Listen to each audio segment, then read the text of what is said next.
5 বছর পর নিজের পোটলা-পটলি বান্ধবীদেরকে নিয়ে গিয়েছিলাম জাহাঙ্গীরনগরে। জাহাঙ্গীরনগর আমার প্রাণের ক্যাম্পাস।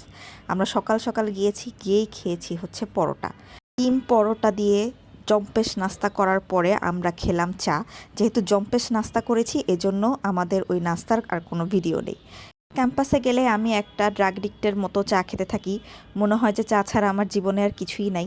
এজন্য 8-9 কাপ চা খাইছি এবং এই পুরা ভিডিও জুড়ে খালি চায়ের কাপের ছবিই আছে।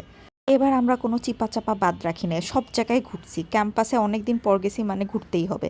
ঘোরাঘুরি শেষ করে অনেক অনেক খিদা নিয়ে গেছি বটতলায়।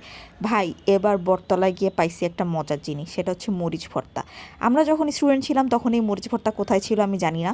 কিন্তু এত মজার একটা ভর্তা, ওই যে বলে না ফুড ব্লগাররা শো স্টপার, ঠিক শো স্টপারের মতো একটা ভর্তা ছিল এইটা। খাওয়া দাওয়া শেষ করে আমরা আবার চলে গিয়েছি চা খেতে। চা খেতে গিয়ে দেখি যে এই শনপাপড়ি।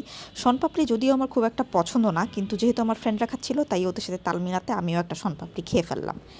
এরপর এই যে একটা রং চা, আমি রং চা খাই না, কিন্তু মামা বলল আপনি এই চাটা খান, খাওয়ার পরে আপনি আরও আমাকে 2 কাপ অর্ডার করবেন, এবং তাই হয়েছে। আমি আসলেই আরেক কাপ অর্ডার করছি। এত মজার রং চা যে কি বলবো।